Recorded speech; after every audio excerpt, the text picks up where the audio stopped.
विकसित भारताचं स्वप्न साकार करण्यासाठी नागरिक देवो भव या मूलमंत्राचा अंगीकार करून सार्वजनिक सेवेला अधिक सक्षम करण्यावर भर द्यावा असं आवाहन पंतप्रधान नरेंद्र मोदी यांनी केलं आहे। ते आज कर्मयोगी साधना सप्ताह कार्यक्रमाला दूरदृश्य प्रणालीद्वारे संबोधित करत होते। देशाला कुशल मनुष्यबळ आणि पायाभूत सेवा सुविधांची जितकी आवश्यकता आहे तितकंच महत्त्व सार्वजनिक संस्था आणि लोकसेवकांच्या भूमिकेलाही आहे असं ते म्हणाले। आजचा भारत महत्त्वाकांक्षी असून प्रत्येक भारतीयांचं स्वप्न साकार करण्यासाठी प्रशासनातल्या सर्वांनी पाठिंबा देणं हे त्यांचं कर्तव्य असल्याचं पंतप्रधानांनी सांगितलं।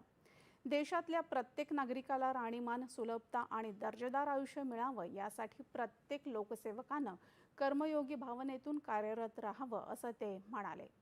भारताच्या संविधानानं आपल्याला दिलेले अधिकार आणि कर्तव्य यांची सांगड घालत वर्तमान काळातल्या प्रयत्नांना भविष्याच्या पटलावर साकारण्याची गरज आहे असं ते म्हणाले।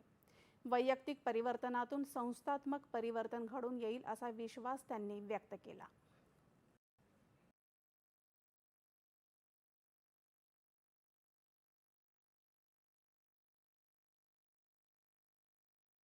आईगॉट मिशन कर्मयोगी की सफल भूमिका हमारे प्रयासों को कई गुना ऊर्जा दे रही है। मुझे विश्वास है इन प्रयासों से हम आधुनिक, सक्षम, समर्पित और संवेदनशील कर्मयोगी की टीम बनाने में सफल होंगे।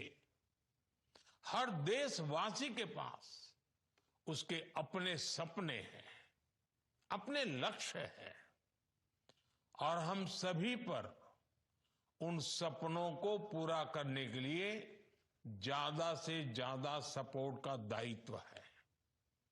हमारी गवर्नेंस ऐसी हो कि देश के नागरिकों की ease of living, quality of life दिनों दिन बेहतर होनी चाहिए। यही हमारी कसौटी है और इसके लिए आपको हर दिन नया सीखने की जरूरत है।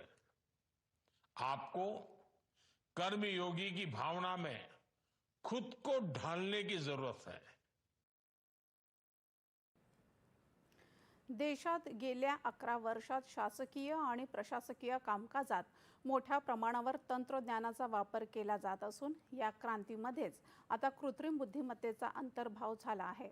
या सर्व आधुनिक तंत्रज्ञानाला आत्मसात करून त्याचा योग्य उपयोग करणं हेच भविष्य काळात महत्त्वाचं ठरेल असं ते म्हणाले। देशात आजपासून 8 एप्रिलपर्यंत राष्ट्रीय साधना सप्ताह साजरा केला जात आहे।